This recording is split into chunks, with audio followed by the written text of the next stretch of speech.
पूजा नहीं करते। वाह, तो फिर अपनी माँ की तस्वीर कमरे में क्यों लगा रखी है? फिर अपने दादा परदादाओं की चित्र कमरे में क्यों लगा रखे हैं? मूर्ति पूजा तो तुम नहीं करते। आपके दादा परदादा की कोई मूर्ति है, पिताजी की फादर की मूर्ति है, माँ की मूर्ति है, तो उस मूर्ति को रखने में क्या पाप है भाई? कई लोग ये कहने वाले मिल जाते हैं कि महाराज हम मूर्ति पूजा नहीं करते, मूर्ति पूजा नहीं करते। वाह, तो फिर अपनी माँ की तस्वीर कमरे में क्यों लगा रखी है? फिर अपने दादा परदादाओं की चित्र कमरे में क्यों लगा रखे हैं? मूर्ति पूजा तो तुम नहीं करते। तो भगवान की मूर्ति से विरोध है और माँ की मूर्ति से प्यार है। अरे भाई, मूर्ति तो मूर्ति होती है, किसी की भी हो। मूर्ति पूजा कहाँ से शुरू की? हमारे ऋषि महर्षि इनकी पूजा करते हैं तो हम भी करने लग गए। यानी इनको मूर्ति रखना पाप नहीं है। जैसे आपके दादा परदादा की कोई मूर्ति है, पिताजी की फादर की मूर्ति है, माँ की मूर्ति है, तो उस मूर्ति को रखने में क्या पाप है भाई?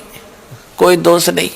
और उसको नमस्कार भी कर दिया सत्कार से तो वो भी पाप नहीं। मतलब कहने का भाव ये है कि हम किसी मूर्ति को रखते हैं, अपने माता पिता को की मूर्ति है तो वो बुरी नहीं है, लेकिन उसको भगवान मान के पूजना ये गलत है।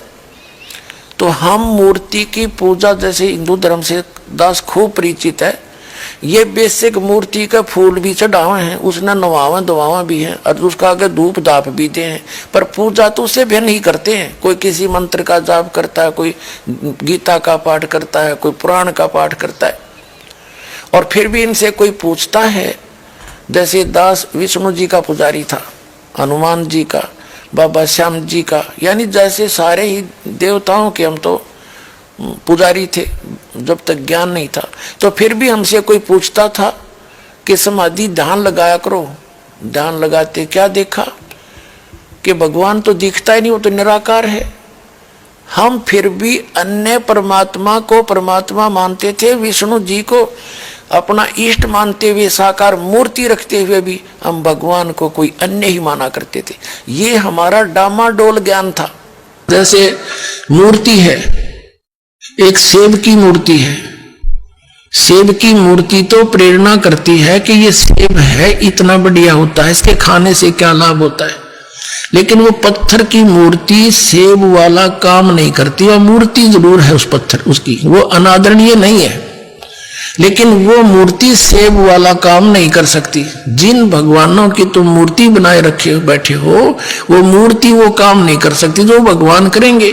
और उन भगवानों से लाभ लेने के लिए उनकी प्राप्ति के मंत्र भी इस दास के पास है, जो सबसे पहले वही दिए जाते हैं जिससे वो आपको कुछ लाभ दे सकेंगे।